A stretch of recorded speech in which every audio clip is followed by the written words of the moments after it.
Com certeza, assim. Para você ter uma ideia de quem é o Sindinap, né? Quem são as pessoas que tocam o Sindinap. O Sindinap foi criado em 2000 por esse sindicalista chamado João Batista Inocentini, o João Feio, como ele era conhecido, e o apelido faz jus porque realmente ele é, assim, o João, ele é o pai da Tônia Galetti, né? E ele criou lá em 2000 o Sindinap, que depois foi crescer bastante, né? Ter toda essa expansão aí.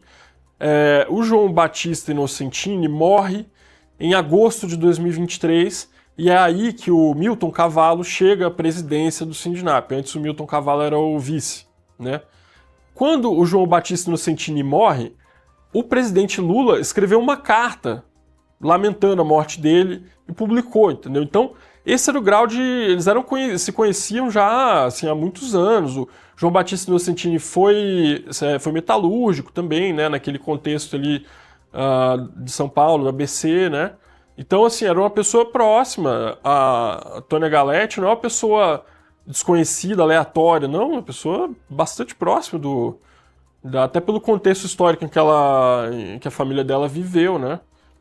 Então, assim, o potencial que existe de desgaste para o governo dentro desse assunto é enorme, é imenso. Isso que a gente não conhece, né, na verdade, todas as coisas que estão no meio, né? Quer dizer, não se quebrou o sigilo de nenhuma entidade ainda, não se vasculhou os pagamentos feitos pelos sindicatos ainda, né? A gente não sabe quem foi irrigado por esse dinheiro. Então, na hora que começar a CPI, se ela for adiante, e se essas quebras de sigilo forem feitas, quer dizer, vai vir muita coisa ainda. E tem um ponto também que se fala muito no Congresso, né, que a CPI quer investigar, que é um mensalinho ou uma caixinha, né, que teria favorecido políticos também, né? Seriam 11 parlamentares no mínimo que estariam envolvidos aí nesse esquema de desvio de dinheiro dos aposentados que estão sob investigação. E são essas as investigações que estão no gabinete do Toffoli, Childers, ou tem outros ministros ali tratando do assunto? Porque parece que ficou meio dividido isso, né?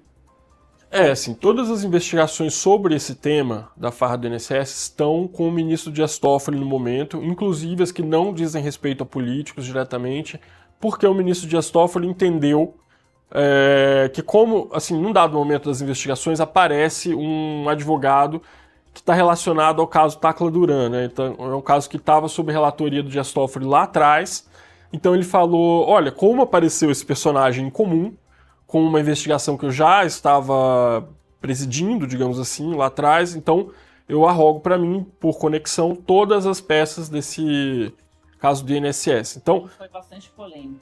Foi uma decisão bastante polêmica do Dias Toffoli. Porque é um negócio assim, tá lá no cantinho, pega aí que é tudo meu. Personagem absolutamente lateral, né? Assim. Exatamente, né? O Dias Toffoli foi indicado ali pelo PT, ele trabalhava com o PT antes de ir para o Supremo Tribunal Federal, depois na época da Lava Jato e do Mensalão tiveram ali um desgaste, o presidente Lula rompeu com o Toffoli, mas agora o ministro Dias Toffoli tem dado bastante decisão que agrada aí o PT, em canetadas ali, livrando o pessoal que foi condenado na Lava Jato de vários processos, e isso numa tentativa de se reaproximar aí do PT, nesse momento, né, em que a Lava Jato caiu também em desgraça, e o Supremo Tribunal Federal tem desmontado totalmente essas investigações, porque avalia que todo o processo da Lava Jato está contaminado por uma questão política, né, do Sérgio Moro com os procuradores ali da República. Haveria um conluio,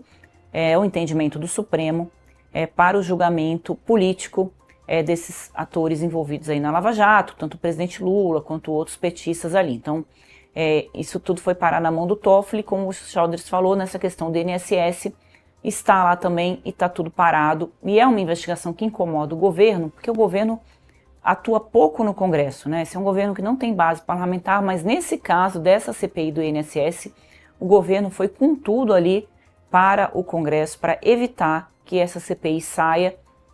As últimas CPIs nem têm dado tanto, né, pano para manga assim, eles brigam pela CPI, depois chega lá, a CPI não dá em nada, mas essa do INSS, estou sentindo que está um pouquinho diferente, porque todo mundo que a gente conversa, né, Childers, e que vai participar ali da CPI já diz que tem bastante coisa de artilharia para poder investigar. Na CPI, o Sindinap vai ser um desses sindicatos que a CPI certamente vai olhar por conta do irmão do Lula. Então, eu queria falar um pouquinho desse